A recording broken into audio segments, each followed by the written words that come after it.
Good morning. भौतिक विज्ञान की क्लास में आप सभी का स्वागत है। लास्ट लेक्चर में हमने वो जो चैप्टर था अपने पास, चैप्टर नंबर 13, वो हमने पूरा कर लिया था और उसके कुछ न्यूमेरिकल्स हैं वो भी आपने सॉल्व किए होंगे। ठीक है, उसमें 2-4 तो अपन ने करवा दिए थे कुछ न्यूमेरिकल। तो अब उसके अगले वाला चैप्टर अपन शुरू करने जा रहे हैं, उसका नाम है परमाणुीय भौतिकी, एटॉमिक फिजिक्स जिसको अपन कहते हैं, एटॉमिक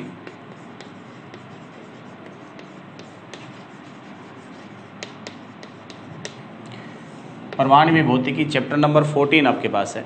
ठीक है, इसके अपन बात कर रहे हैं। देखो, बहुत पुराने टाइम से ये जिज्ञासा रही है और अपन ये भी कहते हैं कि जो विज्ञान है, विज्ञान वास्तव में क्या है। जो पदार्थ अपने पास है, जो प्रकृति में जो घटनाएं हैं वो अपने आसपास घटित हो रही हैं, क्यों हैं, कैसे हैं, इनके मूल में क्या कारण है, ये खोजना जारी रहा हमेशा। ये जिज्ञासा बनी रही है मनुष्य की, ये प्रवृत्ति रही है हमेशा से ही। और इस प्रवृत्ति का सबसे पॉजिटिव रिजल्ट ये है कि हम भौतिकी की या इस भौतिक जगत की बहुत सी घटनाएं हैं, उनके मूल तक अपन पहुँचे हैं कि वो क्यों ऐसा होता है, क्यों कोई घटना ऐसी होती है, क्या प्रभाव होता है उसका, कैसे कैसे होता है। ठीक है, इसी का जो परिष्कृत पूरा का पूरा अपने पास डाटा रहता है, अध्ययन होता है, उसी को तो अपन विज्ञान कहते हैं। ठीक है, अब भौतिकी से संबंधित जो भी घटनाएं हैं उनका अपन अध्ययन करते हैं, गतिकी से संबंधित या और भी जो उनकी बनावट है उनसे संबंधित, वो अपने फिजिक्स में पढ़ते हैं।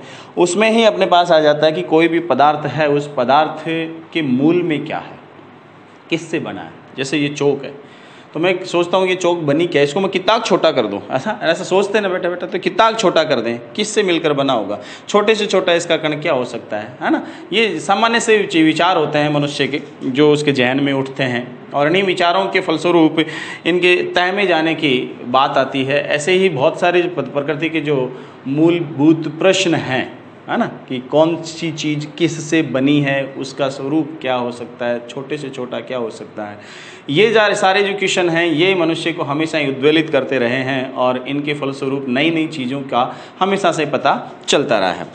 प्राचीन काल से अपन बात करें तो एक नाम आता है अपने यहाँ, कणाद, है ना, महर्षि कणाद। अपन ने बहुत अच्छे से सुना है इनका नाम, महर्षि कणाद का नाम आपने सुना होगा। और इनका नाम है, वैसा ही इनका काम भी था, और ये वैशेषिक दर्शन के प्रणेता थे।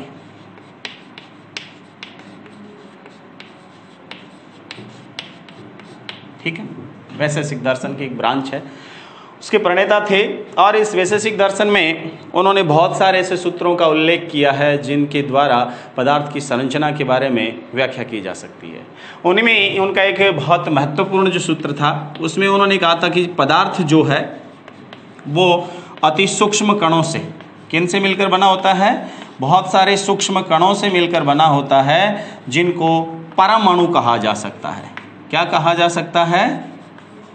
परम अणु कहा जा सकता है। अणुओं से तो सामान्य चीज़ें बनती हैं, लेकिन अणुओं में भी उनसे भी छोटा जो रूप होता है वो क्या कहलाता है? परम अणु कहलाता है। और इस परम अणुओं से ही क्या बनते हैं, इनसे ही क्या मिलकर बने होते हैं? पदार्थ बने होते हैं। समझ गए? इस परम अणु को ही कालांतर में एक नाम दिया गया, अपन यहाँ पढ़ते हैं इसका, परमाणु। और इस परमाणु से संबंधित जो अध्ययन है वो इसमें आता है, परमाणुीय भौतिकी में आता है, परमाणुिक भौतिकी में। ठीक है, तो प्रारंभिक जो अपने पास था वो कणाद का एक वैशेषिक दर्शन में उल्लेख मिलता है कि पदार्थ की जो संरचना है वो इन परमाणुओं से मिलकर बनी होती। और ये जो परमाणु था, कणाद कहता है कि ये अविभाज्य है। कैसा बताता है कणाद इसको? अविभाज्य बताता है। और साथ के साथ भी कहता है कि ये स्वतंत्र भी है। ठीक है, और ये स्थायी भी है, ध्यान रखना, है ना। यहाँ तक कि जो वैशेषिक दर्शन में उल्लेख मिलता है पदार्थ की संरचना का, उसका अपन यहाँ तक उल्लेख करके देखते हैं कि अविभाज्य है। कणाद के अनुसार ये परमाणु जो है ये कैसा है? अविभाज्य है, स्वतंत्र है, स्थायी है, स्टेबल है, छोटे से छोटा इसका रूप है पदार्थ का, जिससे मिलकर ये पदार्थ बना होता है, इनसे मिलकर के। ये था। उसके बाद भी बहुत सारे वैज्ञानिकों ने इसके बारे में अलग अलग अपने विचार रखे थे समय समय पर। और उसके बाद 18वीं सदी में जाकर के डाल्टन ने इन परमाणुओं का एक मॉडल प्रस्तुत किया। किसने? डाल्टन ने। 19वीं शताब्दी में डाल्टन ने सबसे पहले ये परमाणु का मॉडल प्रदान किया, परमाणु मॉडल प्रस्तुत किया। ठीक है, और उसने भी यही माना कि परमाणु कैसा है? अविभाज्य होता है। स्थायी कण होता है लेकिन कैसा होता है, अविभाज्य होता है, स्वतंत्र भी रह सकता है ये वाला कण, ठीक है। ये मॉडल दिया गया, लेकिन कालांतर में धीरे धीरे क्या हुआ, इन मॉडलों के फलस्वरूप शुरुआती जो तौर थे उस पर पदार्थों की संरचना की बातें होती रहीं, लेकिन जैसे जैसे धीरे धीरे आगे बढ़ी साइंस, से आगे बढ़े लोग, और उन्होंने देखा, जिसे आपने देखा होगा कि बहुत कम दाब पर, न्यून दाब पर गैसों का विसर्जन ये किया जा रहा था।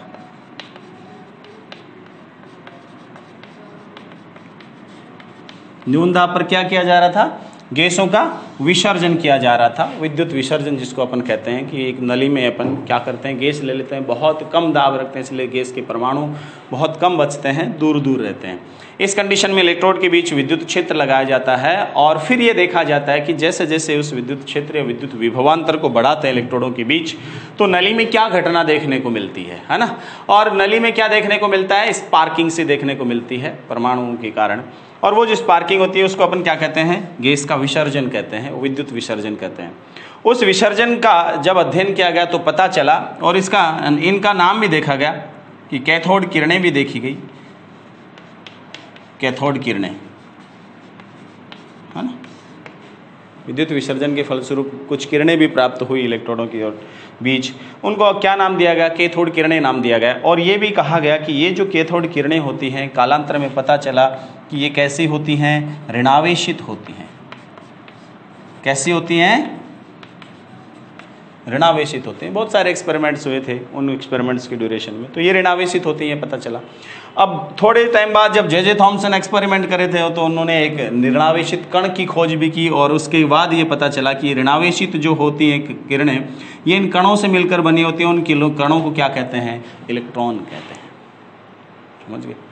इसका मतलब इस डाल्टन वाली अवधारणा का यहाँ अंत होता है। जैसे गैसों का विसर्जन वाली घटनाएं शुरू होती हैं, उन घटनाओं के फलस्वरूप लास्ट तक हम कहाँ तक पहुँचे कि परमाणु में इलेक्ट्रॉन भी होते हैं, यानी ये कण बाहर निकलते हैं परमाणु में। गैसों का जब विसर्जन होता है या तापायनिक उत्सर्जन करते हैं अपन, है ना, तो ताप देते हैं अगर गैस के परमाणुओं को, या परमाणुओं को जब ताप देते हैं तो उनसे कुछ कण बाहर निकलते हैं, ठीक है। और ये देखा गया कि वो जो कण बाहर निकलते हैं उन पर आवेश कैसा, ऋणात्मक आवेश है, और उनको बाद में जे थॉमसन ने क्या कहा था, इलेक्ट्रॉन कहा था। साथ के साथ ये एक चीज और भी देखी गई इससे कि ये जो परमाणु होता है ये कैसा होता है, उदासीन होता है।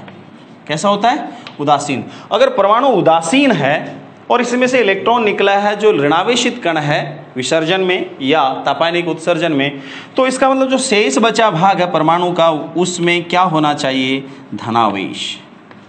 वो शेष बचा भाग क्या होना चाहिए, धनावेशित होना चाहिए। यहाँ फिर नई चीज आ गई सामने, ठीक है। इसका मतलब ये तो तय हो गया कि अब ये कॉन्सेप्ट जो था ना अविभाज्य वाला, ये फेल हो गया कि भाई ये जो अपने पास है स्थिति, ये ऐसी नहीं हो सकती। परमाणु है, मान लिया छोटे से छोटी इकाई है, लेकिन वो अविभाज्य नहीं है। क्यों, ऐसे कण उसमें से निकल भी रहे हैं और वो ऋणावेशित भी निकल रहे हैं, परमाणु खुद उदासीन रहता है, इसका मतलब वहाँ कुछ न कुछ और भी है ना, जो कैसा है, धनावेशित है। समझ गए बात आप। फिर उसके साथ साथ ये भी देखा गया कि जब इनके स्पेक्ट्रम पढ़ते हैं अपन गैसों के या वाष्पों के स्पेक्ट्रम पढ़ते हैं इनके, तो स्पेक्ट्रम में भी देखा गया कि रेखाएं प्राप्त होती हैं, अलग अलग रेखाएं प्राप्त होती हैं, ठीक है। तो इस प्रकार की घटनाएं जब हुई तो उन घटनाओं के फलस्वरूप ये जो पुराने वाले मॉडल थे ये धीरे धीरे क्या होते गए, फेल होते गए, असफल होते गए, और धीरे धीरे नए मॉडल दिए जाने लगे। इसके बाद क्या हुआ, जे थॉमसन थे उन्होंने इस डाल्टन वाले परमाणु मॉडल से संतुष्ट नहीं हुए और इसके बाद उन्होंने एक अपना नया मॉडल प्रस्तुत किया, है ना। और वो जो मॉडल था परमाणु का, वो थोड़ा ठीक भी था, उसने दो चार बातें बताई भी थी। परमाणु स्थायी कैसे होता है, परमाणु उदासीन कैसे होता है, ये चीज़ें भी उन्होंने बताई थी, और ये इलेक्ट्रॉन भी कैसे उसमें से निकल सकते हैं, ये भी उन्होंने बताया था। और ये भी कहा था कि ये जो अपने पास स्पेक्ट्रम मिलता है ना, ये स्पेक्ट्रम क्यों मिलता है, इसकी भी उन्होंने व्याख्या करी। इसलिए इस डाल्टन के बजाय परमाणु का जो मॉडल थॉमसन का था वो ज़्यादा स्टेबल मॉडल था, ठीक है ना, और ज़्यादा बिलीव करने वाला भी था। इसलिए अब अपन अपने पास जो टॉपिक में आता है वो कौन सा है, सबसे पहला थॉमसन मॉडल, परमाणु का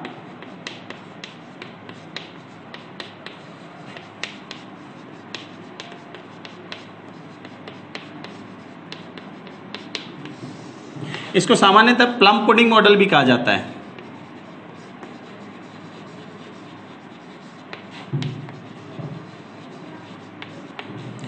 बताएंगे कैसे कहा जाता है प्लम पुडिंग मॉडल। थॉमसन ने ये कहा कि ये जो अपने पास ऋणावेशित कण भी निकल रहे हैं, तो उसने कहा था कि यहाँ एक चीज़ और भी होनी चाहिए। ऋणावेशित है तो शेष बचा भाग क्या होना चाहिए, धनावेशित। तो इसने एक सिंपल मॉडल प्रस्तुत किया। उसने कहा था कि ये जो परमाणु अपने पास होता है ना, ये गोलाकार ठोस के रूप में तो होता ही होता है। पहली बात तो ये हुई गई, ठीक है। और फिर उसने ये कहा कि इसमें जो धनावेश बचता है ना, वो धनावेश इसमें संपूर्ण इसके आयतन में एक समान रूप से वितरित रहता है, ठीक है।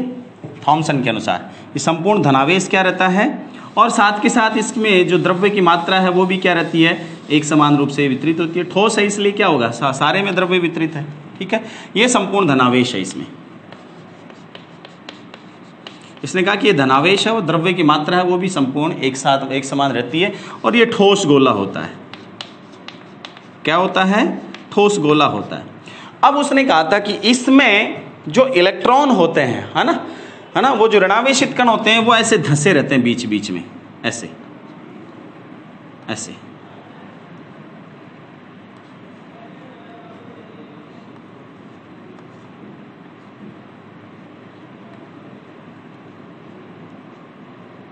ऐसे धंसे रहते हैं, ये इलेक्ट्रॉन होते हैं। उसने कहा था कि ये जो धंसे हैं ना ऐसे, ये जो धंसे आपको चीजें दिख रही है लाइन से, ये इलेक्ट्रॉन है।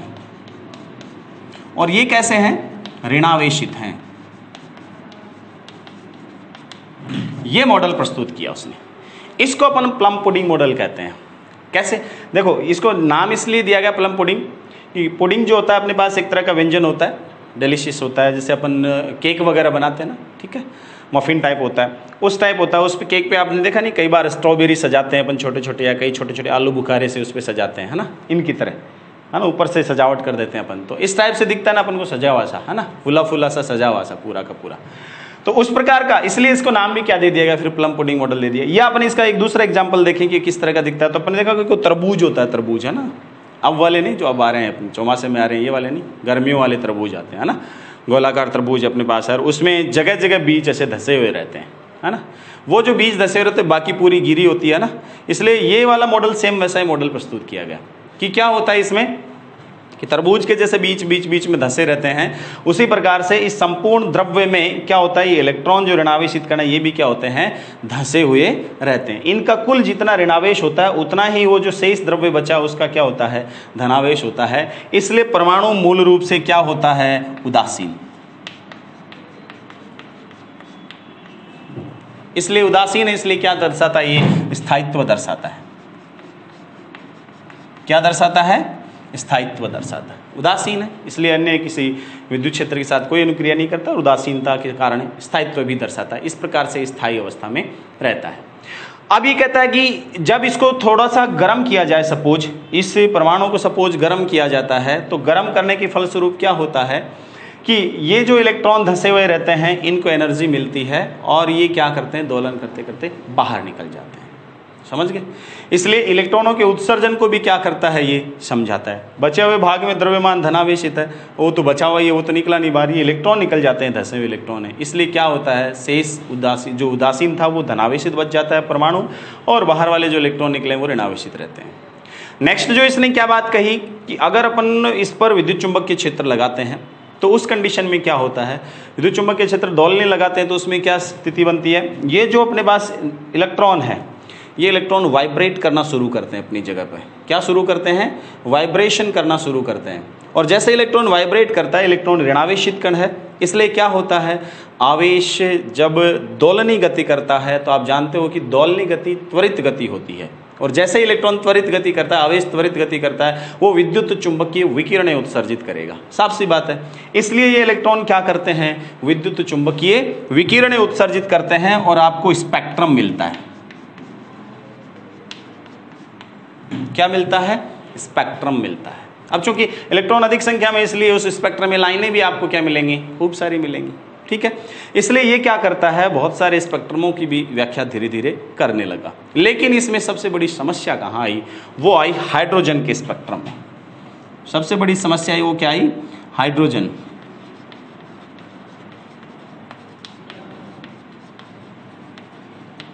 हाइड्रोजन का जो स्पेक्ट्रम है उसमें समस्या आई। क्या समस्या आई, उसने कहा कि हाइड्रोजन का जो स्पेक्ट्रम अपन देखते हैं, तो इस मॉडल के अनुसार तो क्या स्थिति बननी चाहिए? इस मॉडल के अनुसार हाइड्रोजन में चूंकि एक ही इलेक्ट्रॉन होता है, परमाणु हाइड्रोजन का होता है, उसमें एक प्रोटॉन होता है, एक इलेक्ट्रॉन होता है, तो इसमें यह कहा गया कि जब एक ही इलेक्ट्रॉन होता है, जब इसको इलेक्ट्रोमैग्नेटिक फील्ड में रखेंगे तो वो इलेक्ट्रॉन क्या करेगा? वाइब्रेट करेगा। अब जिस आवर्ती से वो दोलन करेगा उसी आवर्ती की विद्युत चुंबकीय तरंगें उत्पन्न करेगा। ठीक है, अब चूंकि इलेक्ट्रॉन एक है इसलिए उत्पन्न जो तरंगें उनकी आवर्ती भी क्या होनी चाहिए? एक। इसका मतलब जब अपन स्पेक्ट्रम खींचते हैं, है ना, तो न्यू के साथ जब स्पेक्ट्रम खींचते हैं एमिसिव पावर का, तो एक लाइन मिलती है अपन, क्या मिलनी चाहिए?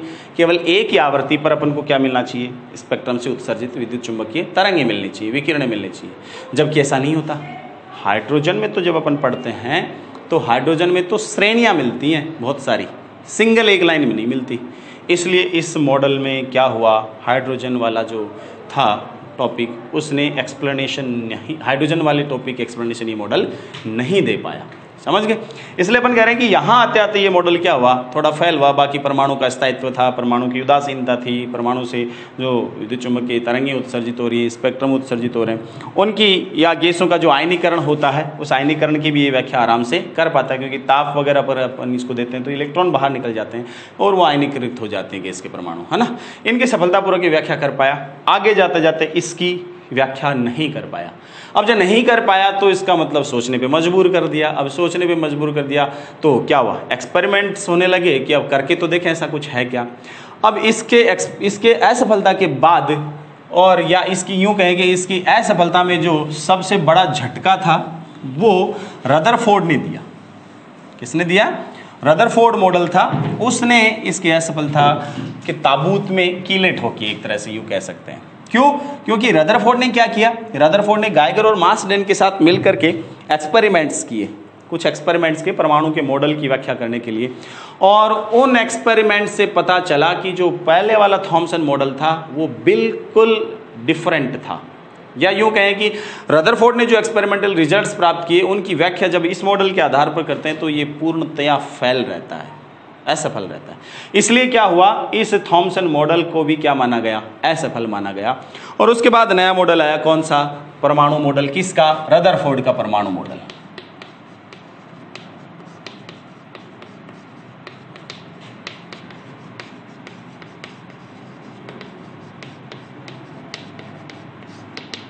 ये रदरफोर्ड का परमाणु मॉडल था। रदरफोर्ड ने अब नए सिरे से क्या करी, व्याख्या करी, जो एक्सपेरिमेंट्स उसने किए गाइगर और मार्सडेन के साथ मिल करके, उन एक्सपेरिमेंट्स की जब उसने व्याख्या करी तो कुछ चीज़ें उसको देखने को मिली और उनके आधार पर उसने एक नया प्रतिरूप उस परमाणु का प्रस्तुत किया, जिसको अपन रदरफोर्ड का परमाणु प्रतिरूप या रदरफोर्ड का परमाणु मॉडल कहते हैं। देखो उसने क्या प्रयोग किए, या गाइगर और मार्सडेन, प्रयोग को तो गाइगर और मार्सडेन नहीं किए थे, प्रयोग तो जब प्रायोगिक व्यवस्था थी, एक्सपेरिमेंट जो था वो गाइगर मार्सडेन का ही था। लेकिन जब रदरफोर्ड भी इसी विषय पर काम कर रहे थे, रदरफोर्ड ने जब उसकी व्याख्या प्रस्तुत की तो उन्हीं के नाम से रदरफोर्ड का परमाणु मॉडल कहलाया। उनके रिजल्ट्स की व्याख्या रदरफोर्ड ने करी, है ना। इसलिए क्या हुआ, शुरुआत में क्या किया गया, देखो एक यहाँ पर एक सिंपल सी प्रायोगिक व्यवस्था ली गई। क्या व्यवस्था ली गई, यहाँ बेरिलियम या लिथियम जो अपने पास है उनकी ईंटें ली गई, बेरिलियम की, ये दीवार थी चारों तरफ की। इसमें यहाँ उन्होंने क्या रखा, पोलोनियम, थोरियम, यूरेनियम, इनमें से भी अपन को ऐसा रख सकते हैं। ये पोलोनियम लिया। पोलोनियम क्या करता है आप भी जानते हो, पोलोनियम से क्या निकलते हैं, अल्फा कण भी निकलते हैं। पोलोनियम से क्या निकलते हैं, अल्फा कण। रेडियो एक्टिव है, ये रेडियो एक्टिव है,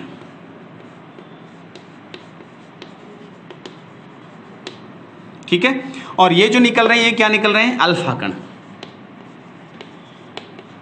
ठीक है। ये अल्फा कण इससे निकल रहे हैं। होता क्या है, इन अल्फा कणों को क्या किया जाता है, एक सीधी रेखा में ले लिया जाता है। कैसे, यहाँ और ईंटों की दीवार लगा दी जाती है, ये वाले किनकी, ये बेरिलियम की इनकी ईंटों की दीवार होती है, वो लगा दी जाती है और इनको एक महीन छिद्र में से बीच में से गुजारा जाता है और ये लीनियर हो जाते हैं। इनको क्या किया जाता है, यहाँ पर इन अल्फा कणों को क्या किया जाता है, यहाँ एक पतली झिल्ली लेते हैं, है ना, एक पतली पन्नी ले ली, ये लो साहब, ठीक है, और इस पर आपतित कराया जाता है। ये जो आपने लिया है यहाँ पर, ये क्या है, स्वर्ण पन्नी, और इसकी साइज अराउंड कितनी होती है 10⁻⁻7 मीटर के आसपास होती है। इस पर आपतित कराया जाता है ना, ये आगे वाली सिंबल स्थिति। और इससे जो विकिरणित हैं अपने पास उनको देखा जाता है। विकिरणित कौन से? अल्फा कण, इस झिल्ली से विकिरणित अल्फा कण हैं, उनको देखने के लिए क्या करते हैं, यहाँ एक काउंटर काम में लेते हैं। क्या काम में लेते हैं? एक काउंटर, जिसको सिंटिलेशन काउंटर कहा जाता है। क्या कहा जाता है? जिसको सिंटिलेशन काउंटर कहा जाता है। यहाँ उस पर क्या लगा रहता है? यहाँ ये जिंक सल्फाइड लगा रहता है। इस पर्दे पर क्या लगा रहता है? जिंक सल्फाइड का लेप लगा रहता है। यहाँ पर ZnS का लेप,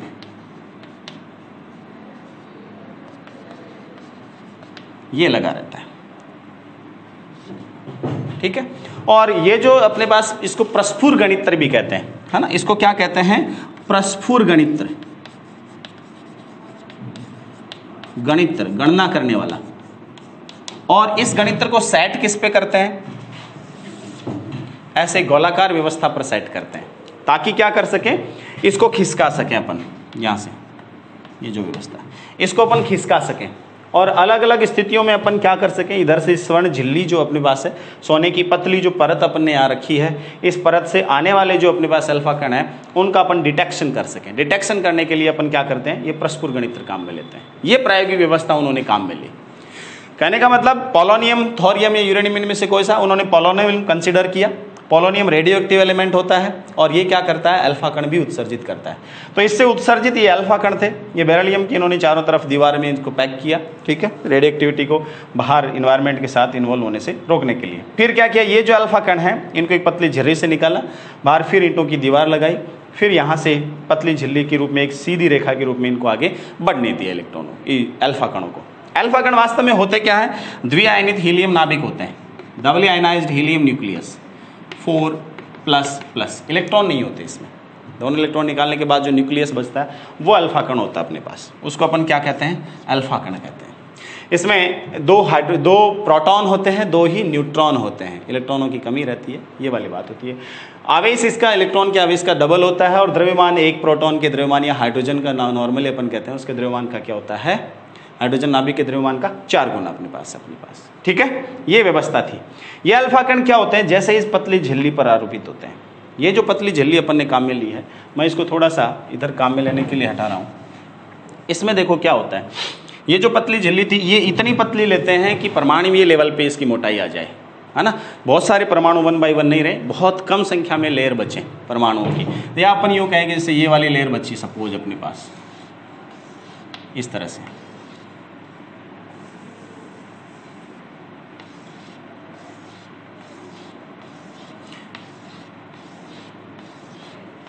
सपोज ये व्यवस्था बची है। रदरफोर्ड के मॉडल के अनुसार ये अपन ये परमाणु ले रहे हैं। ये बीच वाला जो आपको पॉइंट दिख रहा है पीले वाला, ये क्या है? नाभिक है इस परमाणु का, ये सोने वाले परमाणु का स्वर्ण नाभिक लिए ना, ये पतली झिल्ली है, ये मोटाई होती है किसकी? इस स्वर्ण पन्नी की, सोने की जो पतली झिल्ली लिए इसकी मोटाई है। इस पर जब ये कण आपतित होते हैं, ये वाले कण, तो कुछ तो क्या होते हैं? सीधे निकल जाते हैं, कुछ थोड़े से विचलित होते हैं, कुछ थोड़े से, कुछ सीधे निकल जाते हैं, है ना। कई आते हैं जो विचलित ही हो जाते हैं यूँ ऐसे। और इनमें से बहुत में से एक कण ऐसा दिखा, लगभग 8000 में से एक कण जो वापस मुड़ के आ गया। जो क्या हुआ? मुड़ करके क्या गया? वापस आ गया। दिख रहा है आपको? ये वाली स्थिति बनी जब उसने देखा कि ये जो प्रस्फुर गणित्र है वो इसके चारों तरफ वो घुमाता है तो क्या होता है? जब भी कोई अल्फा कण है इस झिल्ली से गुजरने के बाद, सोने की पतली जो परत ली थी इससे गुजरने के बाद जैसे आगे जाता है, यहाँ जिंक सल्फाइड का लेप लगा रहता है। इस जिंक सल्फाइड वाले सामने वाले परत पर जैसे टकराता है वहाँ स्पार्क उत्पन्न होता है, स्फुरदीप्ति उत्पन्न करता है जिंक सल्फाइड, जिसको अपन यहाँ माइक्रोस्कोप से देख लेते हैं, है ना। माइक्रोस्कोप से देख करके काउंट भी कर लेते हैं कि भाई कितने आए कितने नहीं आए। ठीक है, 5 1 10 1 15 1 वो कितने आए। तो अलग अलग स्थितियों में अपन इसको घुमा करके क्या कर लेते हैं, ज्ञात कर लेते हैं, जैसा कि उन्होंने किया। उन्होंने अलग अलग स्थितियों में ज्ञात किया तो पता चला, उनको क्या पता चला कि इस झिल्ली में से गुजरने के बाद क्या क्या स्थिति थी। रदरफोर्ड ने ये देखा कि वास्तव में ये दिखता क्या क्या है सामने। इन परमाणुओं में से, यानी इन परमाणुिक लेवल पर जो पतली झिल्ली, इनमें से गुजरने के बाद अल्फा कणों की स्थितियाँ क्या रहती हैं। ठीक है, क्या वो सीधे गुजर जाते हैं, क्या वो मुड़ते हैं, या कितने किधर क्या संख्या रहती है उनकी मुड़ने की। तो उन्होंने देखा कि अधिकांश तो जो कण थे ना वो सीधे के सीधे निकल गए। अधिकांश जो अल्फा कण थे वो क्या थे, सीधे के सीधे निकल गए। कुछ अल्फा कण थोड़े से डेविएट हुए, उनकी संख्या सीधे निकलने वालों से थोड़ी कम थी। कुछ और देखा तो बहुत सारे अल्फा कणों में से कुछ अल्फा कण ऐसे थे जो 90 डिग्री से भी, ये सीधा जा रहा था, इससे 90 से भी ज़्यादा, 90 का इधर, 90 से भी ज़्यादा कोण पर मुड़े थे, ये स्थितियाँ थी। और लगभग 8-10 हज़ार में से एक कण ऐसा भी देखने को मिला, अल्फा कण, जो जिधर गया था वापस उधर का उधर ही बैक आ गया। समझ गए। ये घटना देखते रदरफोर्ड ने कहा कि मेरे जीवन की ये ऐसी घटना है जो मैंने पहली बार देखी है। क्या घटना थी, उसने कहा था कि मेरे को ऐसा फील हुआ इसको देख करके, ये रिजल्ट देख करके मैंने मन में विचार किया, तो ऐसा विचार आया कि इधर से 15 इंच का मतलब लगभग इतना है ना, इतना बड़ा तोप का गोला अगर अपन छोड़े, है ना, और सामने क्या रखा हो, अपने जो बुक होती है ना, जो रजिस्टर होता है, इसका एक पतला पेज रखा हो। समझ गए बात आप। अगर इसका एक पतला पेज रखा हो, वो पेज सामने पड़ा हो, और मैं 15 इंच इतना मोटा अगर तोप का गोला फेंकूं उस पर, और वो गोला उससे टकरा कर अगर वापस मेरी तरफ लौट आए, तो क्या घटना होती है। आप क्या सोचोगे ऐसी कंडीशन में। ऐसी घटना मेरे को यहाँ देखने को मिली, ऐसा रदरफोर्ड कहता है अपने विचारों में। ठीक है, इसका मतलब वो बहुत अचंभित करने वाली ऐसी घटना थी कि ऐसा कैसे हो सकता है कि अल्फा कण है इधर से, हाँ, और एक्सेलरेटेड त्वरित अल्फा कण है, वो टकरा कर सीधा का सीधा बैकवर्ड आ जाता है। ऐसा थोड़ी हो सकता है। या बहुत कुछ कम संख्या के अल्फा कण थे जो इन ज़्यादा कोणों पर भी वापस मुड़े थे। बहुत कम संख्या थे जिनकी इन कोणों पर मुड़ने वालों की, अधिकांशतः सीधे निकल गए। इसका मतलब उसने कहा था कि अधिकांशतः सीधे निकल गए, ये भी एक बड़ा कारण है। और कुछ कोणों पर मुड़े हैं, ये भी एक बड़ा कारण है। कुछ मुड़े हैं, इसका मतलब तो अपन मान लें कि मान लो सपोज अंदर कोई द्रव्यमान रखा, उससे टकरा कर वापस आ गए होंगे। अल्फा कण आया, धनावेशित है, और अंदर भी मटेरियल है परमाणु में जो थॉमसन मॉडल में था, तो उस मटेरियल से टकरा कर सपोज अनुक्रिया करके वापस भी आ जाए, क्योंकि वो भी धनावेश, ये भी धनावेश प्रतिकर्षित करके आ जाए। तो इन पर तो उसका ध्यान ज़्यादा नहीं गया, ज़्यादा ध्यान गया, अधिकांश तक गुजर गए और एक वापस भी आ गया। ये जो दो बड़े मेजर फैक्ट थे ना, है ना, उन पर ज़्यादा ध्यान गया उसका कि मोस्टली सीधे गुजर गए। इसका मतलब क्या हुआ, इसका मतलब ये हुआ मोस्टली गुजर गए, इसका मतलब परमाणु का अधिकांश भाग क्या है, खोखला है, तभी तो सीधे गुजर गए। वरना अगर अधिकांश भाग खोखला नहीं होता तो दो स्थितियां बनती। क्या स्थितियां बनती, एक तो ये बनता कि इलेक्ट्रॉन है, सपोज उसमें धंसे हुए इलेक्ट्रॉन है, तो जैसे अल्फा कण उस इलेक्ट्रॉन के पास से गुजरेगा, इलेक्ट्रॉन उसमें आकर्षण लगेगा, क्योंकि अल्फा पॉजिटिव है, इलेक्ट्रॉन नेगेटिव है, तो आपस में अट्रैक्शन होगा, इसलिए अल्फा कण मुड़ेगा, इलेक्ट्रॉन की तरफ थोड़ा झुकेगा। जबकि ऐसा भी नहीं है, क्यों, क्योंकि अल्फा कण इलेक्ट्रॉन की तुलना में बहुत ज़्यादा भारी होता है, लगभग 7000 गुना भारी होता है। तो इलेक्ट्रॉन की इतनी भी हिम्मत नहीं है कि वो अल्फा कण को ही खींच ले, डेविएट कर ले, है ना। अब आप ऐसा सोच सकते हो कि बिल्कुल ट्रक है, पट्टियों से भरा हुआ है, या बहुत बड़े जो अपने पास राशन की बोरियां होती हैं, पूरा फुल अप है, वो चल रहा, चलते हुए अल्फा कण को आप, उस ट्रक को आप ऐसा सोचते हो कि आप उस रोड पे खड़े हो, आप हाथ से धक्का मार दो और वो उधर उड़ जाए। ऐसा हो सकता है? नहीं हो सकता, पॉसिबल नहीं है। इसलिए ऐसा नहीं हो सकता कि इलेक्ट्रॉन उस अल्फा कण को खींच ले अपनी तरफ, और इसलिए अल्फा कण थोड़े से ये डेविएट हुए हों, अपने मूल पथ से थोड़े विचलित हो, ऐसा नहीं हो सकता। दूसरी चीज ये माने कि इस संपूर्ण नाभिक जो परमाणु था, इस परमाणु में संपूर्ण रूप से द्रव्य वितरित है, इसलिए जो भी अल्फा कण जहां से गुजरेगा उसके आसपास वाला परमाणु का जो भाग था, थॉमसन कहता है कि वो क्या हो सकता है, धनावेशित द्रव्य था, तो वो क्या करता है, इस अल्फा कण को क्या कर ले, थोड़ा सा धनावेशित है इसलिए प्रतिकर्षित कर दे, इसलिए डेविएट हो जाए, है ना। या थोड़ा अब ये भी बात ध्यान रखें, डेविएट थोड़ा सा उधर हो जाए, या ऐसा भी नहीं हो सकता कि बहुत अधिक कोण पर उसको डेविएट कर दे। ठीक है, तो इसका मतलब ये हुआ कि बहुत अधिक कोण पर डेविएट करने के लिए वो जो थोड़ा सा भाग है परमाणु का धनावेशित, वो इतना हिम्मत नहीं रखता, ठीक है ना, वो इतना बल भी नहीं रखता कि वो अल्फा कण को ही क्या कर दे, इतना डेविएट कर दे। तो दो चीज़ें तो परमाणु जो थॉमसन मॉडल दिया गया था परमाणु, उसके आधार पर ऑलरेडी कैंसिल हो चुकी। अब बात यह आई कि ऐसी कौन सी चीज़ है जो इसको वापस भेज देती है। थॉमसन मॉडल में ऐसा भी कुछ देखने को नहीं मिलता, इसलिए फिर रदरफोर्ड ने क्या किया, नए सिरे से इस परमाणु मॉडल की व्याख्या प्रस्तुत करी। उसने कहा था कि देखो, अगर अधिकांशतः अल्फा कण है वो सीधे के सीधे गुजर रहे हैं, कोई थोड़े बहुत डेविएट होते हैं, तो उनका मतलब ये हुआ कि ये जो अल्फा कण सीधे गुजरे, तो इनका मतलब ये जो परमाणु है इसका अधिकांशतः भाग क्या है, खुला है, खोखला है। उसने कहा था कि ये अधिकांश भाग आप मानोगे नहीं, इतना खोखला मान सकते हैं कि ये क्रिकेट का या फुटबॉल का जो स्टेडियम होता है, खेल ग्राउंड होता है पूरा, उस खेल ग्राउंड में बीच में अगर कोई मक्खी पड़ी हो छोटी सी, तो आपको कैसा लगेगा, है ना। उस मक्खी के अलावा जो खाली जो भाग है उस स्टेडियम का, वो इस एटम का भाग है जो पूरा का पूरा खाली है। ठीक है, उसने कहा था कि ये जो परमाणु का अधिकांशतः भाग है ये क्या है, खाली है। इसलिए क्या होगा, इसमें धनावेश धनावेश कुछ नहीं है, ना द्रव्य वर्व्य कुछ भी नहीं है इसमें। समझने वाली बात ये है। तो रदरफोर्ड ने साफ मना कर दिया कि अधिकांशतः भाग क्या है, खाली है। और दूसरी बात उसने कहा था कि ये जब अल्फा कण जितने इसके बीच वाले, ये परमाणु जो आप है ना गोलाकार, इसके बीच वाले भाग की तरफ जितने ज्यादा पास से गुजरते हैं उतना ही ज्यादा इनमें विचलन देखने को मिलता है। और जस्ट सेंटर की तरफ अगर कोई अल्फा कण गया तो वापस भी लौट के आया है। इसका मतलब उसने कहा था कि इसका जो सेंटर पार्ट है ना बहुत छोटा है ना, बहुत छोटा है इसका सेंटर पार्ट। और उस सेंटर पार्ट पे क्या उपस्थित है, परमाणु का उसने जो मॉडल दिया ये वाला मॉडल, और इसका जो सेंटर पार्ट है ये वाला, वो बहुत छोटा है। वो कह रहा है कि इस सेंटर पार्ट की जो साइज है वो तो होती है किसमें, ये वाली एटम की साइज है वो तो होती है लगभग 10⁻⁻10 मीटर में, एंगस्ट्रॉम के ऑर्डर की होती है।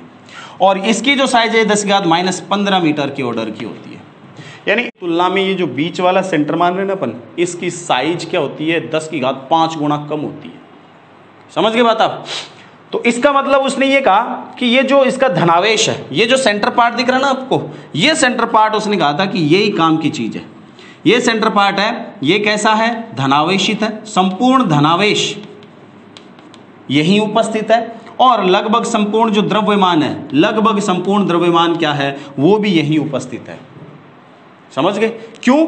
उसने कहा था कि जैसे ही इधर से कोई अल्फा कण आएगा, ये वाला, ये अल्फा कण जैसे ही आता है, अब क्या होता है कि अल्फा कण त्वरित है, इसका मोमेंटम भी है। जैसे इसके नजदीक आता है तो यहां लगभग धनावेश यही है, वो धनावेश और अल्फा कण का धनावेश इसको क्या करता है, अल्फा कण को प्रतिकर्षित करता है। खास बात दूसरी चीज क्या कहता है कि इसका जो द्रव्यमान है लगभग वो यहीं उपस्थित है। इसलिए अल्फा कण के साथ संघात में, चूंकि इसका जो नाभिक होता है सोने का, वो लगभग 50 गुना ज्यादा होता है इससे भारी, इसलिए ये जो परमाणु है ये हिलता नहीं है ज्यादा। इसलिए क्या होता है, ये इस नाभिक को तो नहीं हिला पाता, लेकिन खुद जरूर दूसरी दिशा में चला जाता है अल्फा कण। ये स्थिति हो सकती है। इसका मतलब अल्फा कण को डेविएट करने के लिए क्या होना चाहिए, बहुत अधिक संख्या में वहां द्रव्य की मात्रा होनी चाहिए। और खास बात, आवेश भी क्या होना चाहिए, समान प्रकृति का बहुत अधिक मात्रा में होना चाहिए। तभी क्या हो सकता है, इस भागता हुआ जो अल्फा कण इधर से आ रहा है उसको वो क्या कर सकता है, दूसरी दिशा में भेज सकता है, या सीधा का सीधा ही आ गया तो वापस भी भेज सकता है। समझ गए बात आप। इसलिए उसने कहा कि वास्तव में ये वाली स्थिति हो सकती है परमाणु की। क्यों, अधिकांशतः जो इसके दूर से जा रहे थे वो तो दूर के दूर सीधे निकल रहे थे, लगभग जो इसके नजदीक आता जा रहा था वही डेविएट हो रहा था। इसका मतलब उसने कहा था कि सेंटर की तरफ आता जा रहा था, जो भी अल्फा कण सेंटर के जितने नजदीक से गुजर रहा था उसमें वे विचलन था उतना ही ज्यादा था। और जो जस्ट सेंटर से हेड ऑन कोलिजन की, उसने सीधी टक्कर, सम्मुख टक्कर की, वो वापस आ गया। और ये तभी संभव है जब संपूर्ण द्रव्यमान यहां उपस्थित हो, किसका, परमाणु का, और साथ के साथ संपूर्ण धनावेश भी यही उपस्थित हो, तभी ऐसा हो सकता है ना। ताकि क्या हो, अल्फा कण से टक्कर करे तो परमाणु विचलित ना हो, इसका नाभिक विचलित ना हो, वो वहीं रहे, ये अल्फा कण ही वापस आए। और ऐसा भी था, परमाणु जो था सोने का वो इससे लगभग अल्फा कण से 50 गुना भारी भी होता है। इसलिए क्या हुआ कि इसमें जब अल्फा कण की संघात होती है, टक्कर होती है, तो ये नहीं विचलित होता, अल्फा कण ही विचलित हो जाता है। इसलिए उसने क्या कहा, नया मॉडल दिया उसने। और खास बात क्या रही कि बाहर जो इलेक्ट्रॉन होते हैं ना, ये बाहर वाला जो पार्ट होता है ना, खोखला पार्ट, इस खोखले पार्ट में इलेक्ट्रॉन वर्ताकार कक्षाओं में चक्कर लगाते हैं, ये उसने कहा। किसने, रदरफोर्ड ने। बाद में ये बात भी बताई उसने। तो उसने 3 बातें बताई। पहली बात तो उसने क्या बताई कि ये जो अपने पास परमाणु का प्रतिरूप है, इस परमाणु के प्रतिरूप का अधिकांश भाग क्या रहता है, खोखला रहता है। ठीक है। अधिकांश भाग क्या रहता है, खोखला रहता है। उसकी साइज क्या रहती है, 10⁻⁻10 मीटर होती है परमाणु की। और इसका जो संपूर्ण धनावेश होता है और इसका जो लगभग संपूर्ण द्रव्यमान होता है वो इसके बीच वाले भाग में एक पिन पॉइंट का है, अपन उस प्रकार से एक ही बिंदु पर केंद्रित रहता है, जिसकी साइज इस परमाणु की साइज से 10⁵ गुना कम होती है। समझ गए, ये वाली स्थिति अपने पास थी। तो उसने कहा था कि पहली बात तो क्या हुई कि इसका संपूर्ण धनावेश और संपूर्ण द्रव्यमान एक ही जगह एक ही पॉइंट पर केंद्रित रहता है। उसको क्या नाम दिया उसने, नाभिक। इसको नाम दिया उसने नाभिक, ठीक है, इसको उसने नाम दिया नाभिक, ठीक है। अब क्या कहता है कि संपूर्ण धनावेश जब इस पर उपस्थित है तो कहा कि ऋणावेश कहाँ गया, तो उसके लिए वो ये कहता है कि ऋणावेश से जो शेष बचा भाग है ना, खोखला भाग, इस शेष खोखले भाग में ऋणावेश वितरित रहता है। समझ गए। और उसने ये भी कहा, तीसरा पॉइंट उसने ये भी कहा कि ऋणावेश रहता कैसे वितरित। उसने कहा कि ऋणावेश क्या रहता है, गोलाकार कक्षाओं के रूप में, गोलाकार रूप से वितरित रहता है। इसके चारों तरफ, नाभिक के चारों तरफ इलेक्ट्रॉन क्या करते हैं, ऋणावेश क्या करता है, वर्ताकार चक्कर लगाता रहता है, वर्ताकार रूप से चक्कर लगाता रहता है। और चक्कर लगाने के लिए वो ये कहता है कि जब वर्ताकार रूप से चक्कर लगाता रहता है अनवरत, तो क्या होता है, घूमने के लिए बल कहाँ से आए, तो वो कहता है कि घूमने के लिए जो बल है वो इलेक्ट्रॉन और इस नाभिक के बीच का जो विद्युत आकर्षण बल है वो इसको प्रदान करता है बल, है ना। ये वर्ताकार कक्षाओं में चक्कर लगाता रहता है, ठीक है। अब ये बात हो गई, यहाँ तक की बात रदरफोर्ड ने की। ये रदरफोर्ड का नवीन मॉडल कहलाया परमाणु का, जिसने परमाणु के स्थायित्व की भी व्याख्या करी, ठीक है। इसने उनके गैसों के आयनीकरण की भी बात करी, क्योंकि जब अपन क्या करते हैं, इन गैसों का विद्युत विसर्जन कराते हैं तो इलेक्ट्रोडों के बीच जो विभवांतर लगता है वो इतना ज़्यादा भी नहीं होता कि नाभिक के जो धनावेश है उसको विचलित कर सके। बाहर जो खोखला भाग है उसमें जो इलेक्ट्रॉन उपस्थित रहते हैं उन इलेक्ट्रॉनों को ही क्या करता है, वो बाहर निकाल लेता है। अगली बात क्या कही, अगर इसको ताप देते हैं तो ताप इस नाभिक को प्रभावित करने से पहले किन को करेगा, बाहर खोखले भाग में इलेक्ट्रॉन उपस्थित है उनको करेगा, तो इलेक्ट्रॉन निकल जाएंगे। तो तापायनिक उत्सर्जन को भी बताता है ये वाला। अब अगली बात जो जहाँ थी, जो फंसी थी, इसकी गले की फांस बनी थी, वो क्या थी, इसने ये कह दिया नाभिक के बारे में रदरफोर्ड ने कि ये जो नाभिक होता है अपने पास, इसके चारों तरफ इलेक्ट्रॉन क्या करता है, चक्कर लगाता रहता है, ठीक है। अब नाभिक तो ये था ही, है ना, इलेक्ट्रॉन यहाँ चक्कर लगा रहा है, ठीक है। अब कहेंगे कि इलेक्ट्रॉन जब चक्कर लगाता है तो आप एक चीज़ जानते हो कि इलेक्ट्रॉन आवेशित कण है। इलेक्ट्रॉन कैसा है, ऋणावेशित है, इसलिए जब चक्कर लगा रहा है तो इसकी वेग की दिशा तो बदल ही रही है, परिमाण तो नहीं बदली लेकिन दिशा तो बदल ही रही है। अब दिशा बदल रही है, इसका मतलब वेग में परिवर्तन, इसका मतलब त्वरण हो रहा है। और जब ये इलेक्ट्रॉन त्वरित होगा तो क्या उत्पन्न करेगा, इलेक्ट्रोमैग्नेटिक वेव्स, विकिरण उत्सर्जित करेगा। और जब विकिरण उत्सर्जित करेगा तो ऊर्जा कम होगी इसकी, और जब ऊर्जा कम होगी तो इसकी पथ की त्रिज्या भी क्या होती जाएगी, कम होती जाएगी, लगातार रूप में कम होगी। लगातार रूप में कम होते होते लास्ट में क्या हो जाना चाहिए, नाभिक में गिर जाना चाहिए। कौन, इलेक्ट्रॉन। रदरफोर्ड इस बात की व्याख्या नहीं कर पाया कि ये ऐसा हो जाना चाहिए क्या, क्यों, ये तो तय सी बात थी कि इलेक्ट्रॉन आवेशित कण है और जब आवेशित कण त्वरित गति करता है तो इलेक्ट्रोमैग्नेटिक वेव्स उत्पन्न करेगा। और ये भी बात हुई कि जब इलेक्ट्रोमैग्नेटिक वेव्स उत्पन्न करेगा तो बाहर स्पेक्ट्रम मिलेगा, जो मिल रहा था, स्पेक्ट्रम भी मिल ही रहा था इन गैसों के। जब अपन स्पेक्ट्रमों का अध्ययन कर रहे थे तब ये भी देखा गया था कि स्पेक्ट्रम भी मिल रहा था।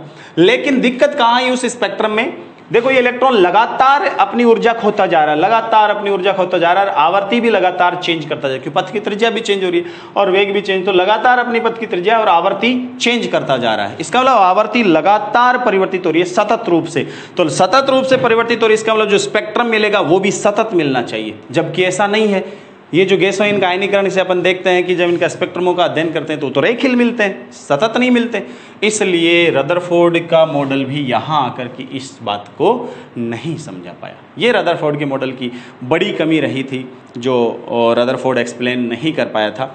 बाकी सारी बातें जो रदरफोर्ड ने की थी वो लगभग सटीक बता दी थी उसने, ठीक है। ये वाली बात थी, ये रदरफोर्ड का मॉडल था। इस रदरफोर्ड के मॉडल को और भी थोड़ा सा संशोधित करने के लिए बाद में नील्स बोर ने एक मॉडल दिया जो बोर का परमाणु मॉडल कहलाता है, जो अपन नेक्स्ट क्लास में पढ़ेंगे। धन्यवाद।